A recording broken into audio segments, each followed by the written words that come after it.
Ang mga anghel mao ang unang hinimo sa Ginoo, unang mga creatures. Duol kayo sa kinaiya sa Ginoo, kay kaning mga anghel dili man ni sila mamatay. Nga espiritu man ni sila, dili ni sila mo occupy og space. So dili sa ni sila maalihan og space. Why limitation ang ilang movement. Mulapos ra ni sila bongbong, pwede ni sila moadtog Amerika in just one click. Pwede sa ni sila mobalik dinhi, wala na ni sila plitihanan. Ana. Pero dili importante ang ilang pagka-espiritu, ang ilang gahom, kung dili ang ilang role nganong gihimo sila sa Ginoo. Hibaw mo sa ilang role, awa mo kibaw. Ang role nila mao ang pagkasulugoon, alagad sa Ginoo. So naghimo ang Ginoo og mga alagad nga tuwa gyud nagpuyo sa langit.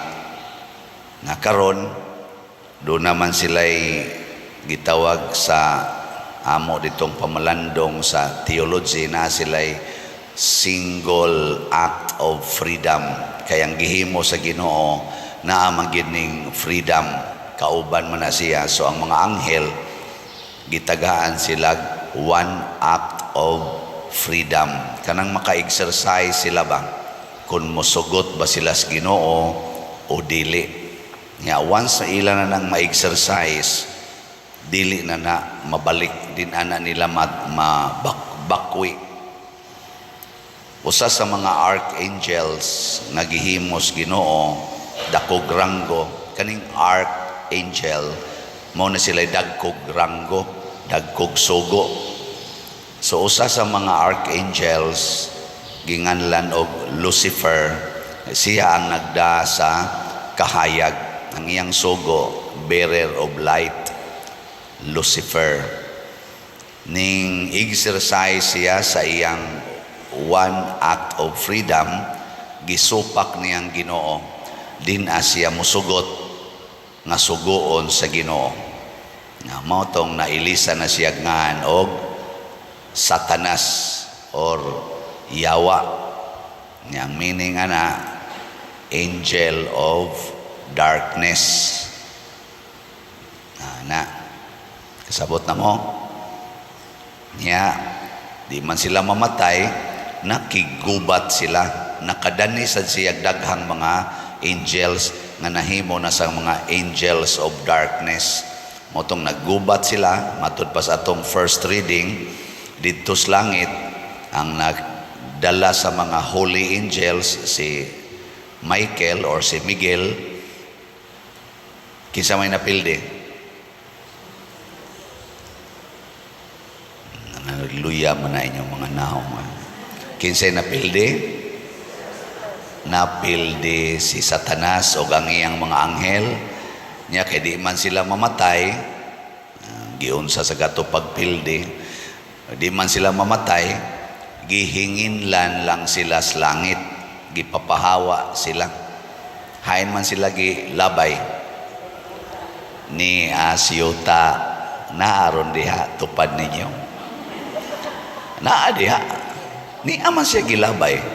Motong na nag-awit na dito sa langit, matod pa sa unang pagbasa nag-awit, yes, nawa, nagyud ang sabaan din magsigig sumbong, magsigig pang marites. Ang marites ba dito sa langit, mao man to siya, gilabay. Muna ang mga marites ni Asyota karon. Kana bang tigsumbong, tigsulsol, tigsumbong, ana. Mao na ron na, dito rin nagasugod sa langit ng mga marites, nga gilabay din ni Siyota. Munang porting marites ron din ni Siyota. Gamit pag social media. So, di na magpasugo, gilabay din ni Siyota, niingon ang mga anghel dito sa langit, himaya, himaya sa Dios, dalaygon ang Ginoo kay midaog na gyud siya ug nawagtang na ang tigsumbong sa katawhan, tiglimbong sa kalibutan. Apan alaot kamong anaa sa yuta ug sa dagat. Giapil yung dagat kay naman sa daghang kaigsuonan nga naglawig sa dagat. Kay naa diha ninyo ang yawa ug ang iyang mga anghel nga purting sukua. Nya unsa may gusto si yawa pag anhin niya sa kalibutan, ingon siya, tuloy ang laban. Tuloy ang laban. Nga naman, kay kita mga binuhat bantas Ginoo, iya sa tang gubon, siya kining imong mga binuhat, mao ni akong dagmalan. Giuna din niya adto si Adan og si Iba.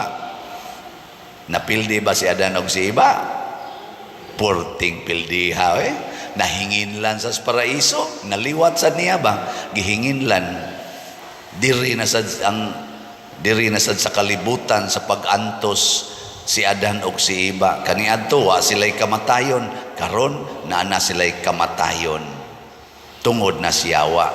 Nya unsa may hinagiban si San Miguel, ang iyang hinagiban espada, di ba? Espada man ang iya. Kanang espada nagikuptan ni San Miguel, dili gid na siya tinuod nga espada kay wa man tingali espada dito sa langit. Ang meaning ang kahait sa pulong sa Ginoo. So ang gida sa mga anghel sa Ginoo, ang pulong sa Ginoo nga mas hait pa kaysa espadang duhay suwab.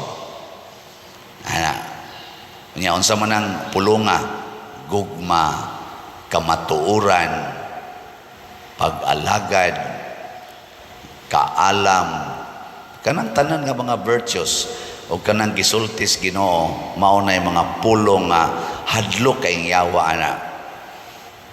Labi na ginang pag-ingon nga higugmaa imong kaaway, pagpakamatay para sa imong kaaway. Kanang mga pulong nga hadlok kay yawa ana. Ang pulong sa yawa opposite, makapatay gyud. Ang pulong sa yawa makapatay. Unsa may pulong sa yawa, patya ang imong kaaway. Di ba? Alam na siya, ayaw padaog. Patya gyud.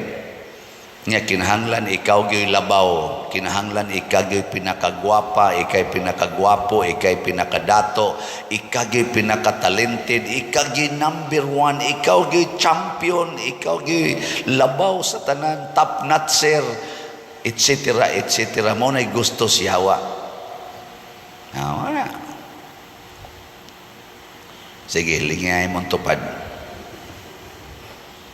Na hain man karon nagsunod sa pulong sa Ginoo o sa pulong sa yawa. Sige, ingna ba? Karon dinhis kalibutan, doon na duha ka klase sa mga anghel, ang mga sulugoon sa Ginoo ug ang mga sulugoon sa yawa. Nya kitang mga tao kay espiritu man ni sila, ang ilang paningkamutan nga makasud sila nato, maglumba nigsod ang espiritu sa Ginoo ug ang espiritu sa demonyo. Ang mga anghel ba, espiritu man ni sila, manood di sila. Makauna ganigsod ang espiritu sa yawa, ang sinultihan o ang binuhatan anang tawhana yawanon. Makasud sad gani ang espiritu sa Ginoo, ang kinabuhi pud anang tawhana Dios non. Ikaduhang lingi sa imong tupad, ingna kinsarong espirituha ang nisod nimo. Pangutan na. Di man pwede nga bakanti ta, doon nag-imusod. Kay kuan raman ta, mga mura raman tag temple, matod pa ni Kristo, mura tag sudlanan, dipindi o kinsay naghari.